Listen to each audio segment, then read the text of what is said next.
Begitu didobrak, ternyata mereka pun melihat ada sesosok 4 orang anak ditemukan berjejer, Wak. Saat ditemukan, keempat anak itu sudah tidak bernyawa. Assalamualaikum warahmatullahi wabarakatuh. Poras, apa kabar, Wak? Sehat kita semua ya, dan tetap semangat.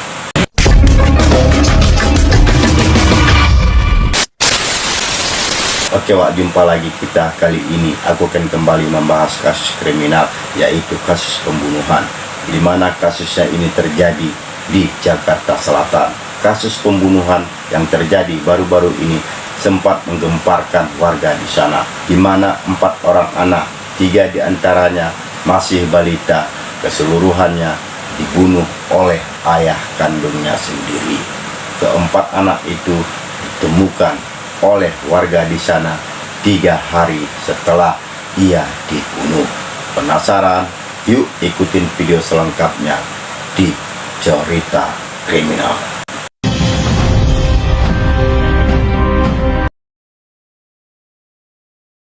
Jadi, Wak, kasus pembunuhan ini terjadi di sebuah rumah kontrakan yang terletak di Kelurahan Jagakarsa, Kecamatan Jagakarsa, Jakarta Selatan. Pertama kali terungkap begitu warga di sana mencium aroma bau busuk. Sedangkan aroma bau busuk itu awalnya disangka warga di sana merupakan bangkai tikus. Namun di hari-hari berikutnya aroma bau itu semakin menyengat, Wak. Dari situlah warga di sana pun resah dan melaporkan perihal yang diciumnya itu ke RT setempat. Jadi, Wak, setelah mencari-cari sumber asal bau busuk itu, belakangan ditemukanlah sumbernya berasal dari rumah kontrakan itu. Nah, tepatnya pada hari Rabu tanggal 6 bulan 12 tahun 2003 ini, bersama RT setempat, warga di sana pun mendobrak sebuah rumah kontrakan di daerah itu. Mereka terpaksa mendobrak rumah itu dikarenakan penghuni rumah itu ketika dipanggil dari luar tidak menyahut dari dalam, Wak. Jadi, oleh karena tidak ada gayung bersambut, dengan begitu pintu rumah itu pun terpaksa dibuka mereka dengan secara paksa. Begitu didobrak, ternyata mereka pun melihat ada sesosok 4 orang anak ditemukan berjejer, Wak. Saat ditemukan, keempat anak itu sudah tidak bernyawa, Wak. Tidak hanya sampai di situ, mereka pun kemudian menemukan seorang pria tergeletak berlumuran darah di dalam kamar mandi. Dengan begitu, dengan adanya penemuan itu, mereka pun kemudian keluar dari dalam rumah tersebut dan melaporkan apa yang dilihatnya itu ke polisi, Wak. Dari situlah polisi di sana kemudian meluncur ke TKP, Wak. Setibanya di tempat kejadian perkara atau TKP, selain ditemukan 4 orang mayat yang sudah berbau busuk dan seorang pria yang dalam keadaan berlumuran darah itu, polisi pun menemukan adanya tulisan di lantai yang diduga dituliskan dengan menggunakan darah. Sedangkan tulisan itu isinya, "Puas Bunda, thanks for all." Seolah-olah tulisan itu mengandung pesan yang ditujukan kepada seorang perempuan. Nah, melihat situasi itu, polisi pun kemudian melakukan penggeledahan untuk menemukan barang bukti lain. Dan hasilnya ditemukanlah laptop dan handphone. Nah, tak butuh waktu lama, polisi pun kemudian memanggil mobil ambulan untuk membawa mayat 4 orang anak itu bersama seorang pria yang ditemukan berlumuran darah itu tadi. Kepentingannya untuk dilakukan penyelidikan.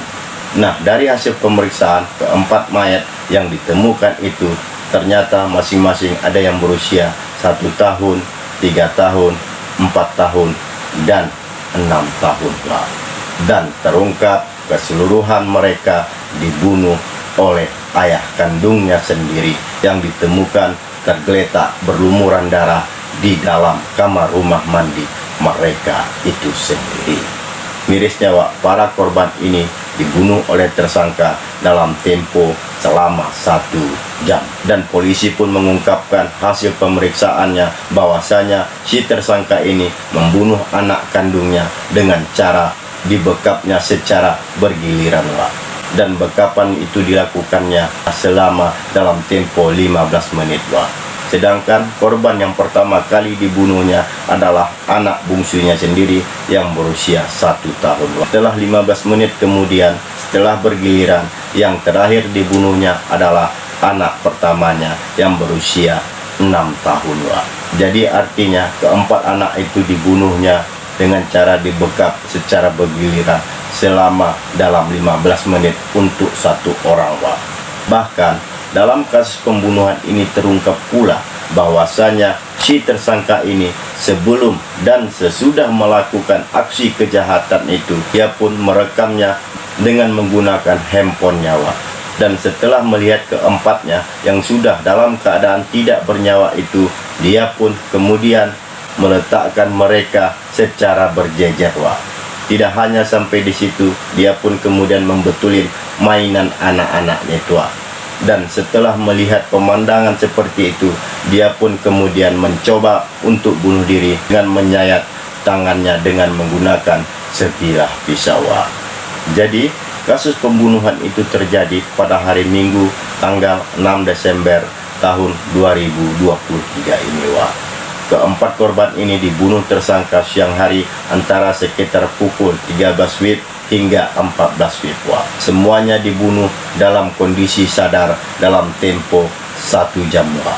Dengan adanya kasus ini, bisa kita katakanlah si tersangka ini sebagai predator anak. Bahkan dia ini juga bisa kita katakan sebagai psikopat jika kita cermati dari alur cerita pembunuhannya. Salah satunya dia melakukan perekaman pada saat sebelum dan sesudah pembunuhan itu terjadi.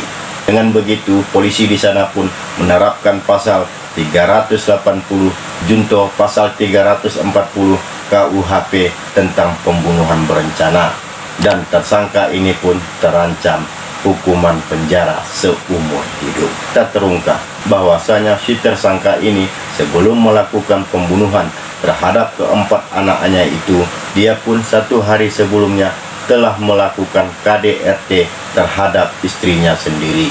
Diceritakan pada saat itu, tepatnya pada hari Sabtu tanggal 2 Desember tahun 2023 ini, saat itu dia memukul istrinya di rumah kontrakan mereka sendiri, dan akibat pemukulan itu istrinya muntah darah seketika.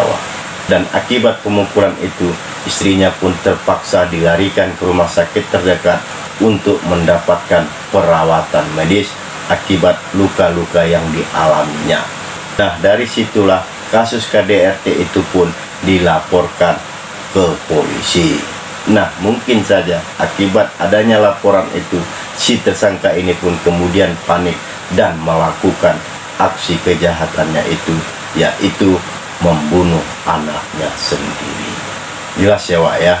Namun dibalik itu semua, belakangan ada sesuatu hal yang terungkap yang melatar belakangi kasus pembunuhan itu terjadi.